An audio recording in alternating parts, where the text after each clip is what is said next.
Hello everyone and welcome back to another video, and in this video I'm going to be showing you how to start your very own YouTube automation channel. This is part 4 of a 5-part series that goes over how to do this, and I've already gone over how to choose a niche, how to research topics, and how to actually create the video. So in this video I'm going to be showing you how to optimize the video. So let's get started. When it comes to optimizing my YouTube videos, I essentially see it being done within 3 parts.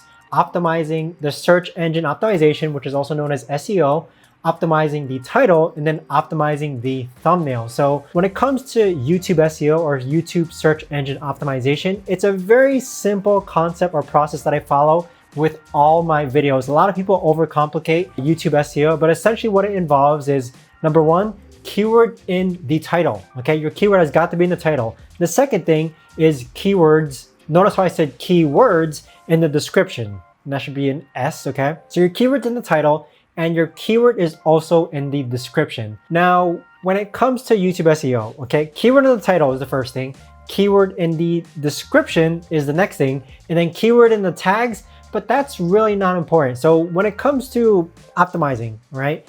My descriptions are usually 100 to 150 words, and I try to include as many relevant keywords within my description. Keyword in the tags, a lot of people are spending a lot of time on tags, and if you're spending more than 20 seconds tagging your videos, YouTube and Google even say this themselves, that tags, they're not really that important, all right? YouTube SEO, I also include 3 relevant hashtags, and maybe this helps, all right? I don't really have evidence to back this up, but I do include 3 relevant hashtags, and I also include links to 3 relevant videos. And so what I'm thinking about are 3 actual videos on my channel that I think my audience would actually want to watch. So again, don't overcomplicate YouTube SEO. Keyword in the title, keyword in the description, and keyword in the tags if you want to use tags. Me personally, I actually haven't tagged my videos in over 2 years, but some people, because YouTube gives you an option to add tags, they like utilizing that area. I haven't tagged my videos in over 2 years, and I've probably posted over 1,500 videos to date. If you want to add tags, use Tubebuddy, come up with tags really quick and then put them in there, but ultimately they aren't what make or break a video. Now, title optimization.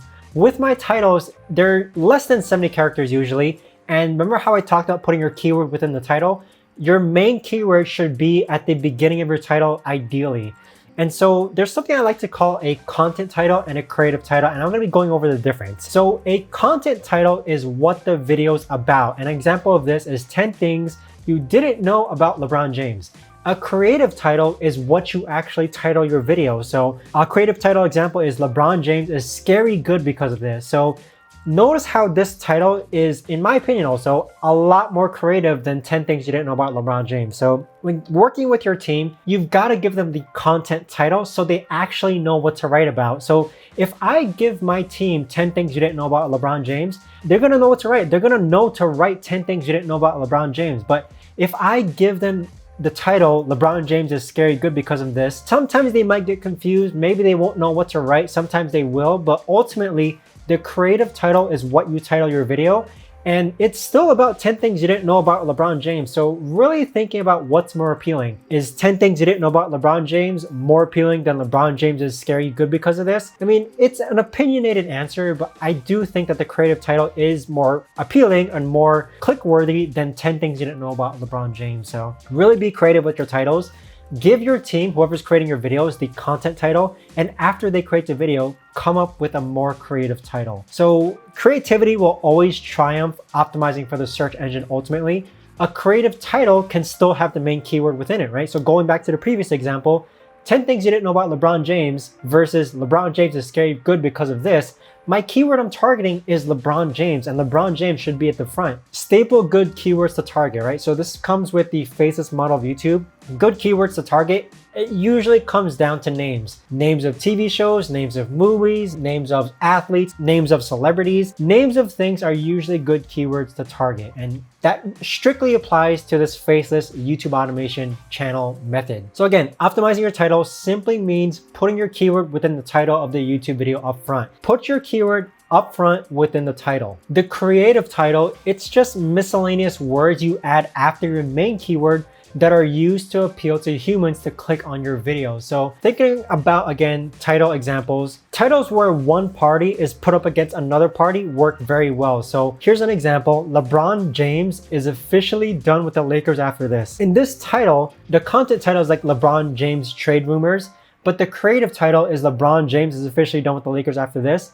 Notice how it's like LeBron James versus the Lakers. Titles that spark interest or debate, how Saudi Arabia is changing the world. Like, target keyword here is Saudi Arabia, and making a very good declaration or a shocking statement that also works very well when it comes to titling your videos. So now moving on to thumbnail optimization. Bright, contrasty colors usually work really well. Colors that have worked for my channels that have gone viral before: yellow, green. These are common colors that I've seen gone viral in my videos. And when I'm talking about viral, I mean over 100,000 views, okay? My two favorite fonts, you probably want to know this. It's the font Impact, and it's also the font Burbank's Condensed. Those are my two favorite fonts. I use them all the times within my thumbnails. Go ahead and use them for yourselves if you want to. Another rule of thumb that I follow is no more than 2 people in the thumbnail. And the reason why is because if you have more than 2 people, it usually starts to get busy. You know, as human beings, when we look at a thumbnail and there's multiple faces, we are drawn to the eyes. Don't put more than 2 people in the thumbnail, because then it really starts to get busy. 2 people at most, 1 person ideally. But even so, sometimes I'd say a lot of thumbnails need 2 people. You've got to think, you know, if you have a lot of people in the thumbnail, your eyes start to look at all the eyes that are in the thumbnail. If you have 5 people, your eyes are going to be drawn to 5 different areas. It makes it hard to understand what's happening in the thumbnail. So I've coined this term called the 3-point thumbnail concept. And what this means is that there should be no more than 3 main points within your thumbnail that draws your attention. So think about it. When the next time you look at a YouTube thumbnail, see where your eyes are drawn to. Is it only 1 point? Is it 2 points? Or is it 3 points? Normally, it's not more than 3 points. The 3-point thumbnail concept. Remember this because it's going to be very important when you teach your thumbnail designers or you're designing your own thumbnails yourself. There should be no more than 3 main points within your thumbnail that draws your attention. So if you have 2 people within your thumbnail, that's already 2 main points. Maybe add an arrow, that'll be your 3rd point. Or maybe add a word of text, that'll be your 3rd point.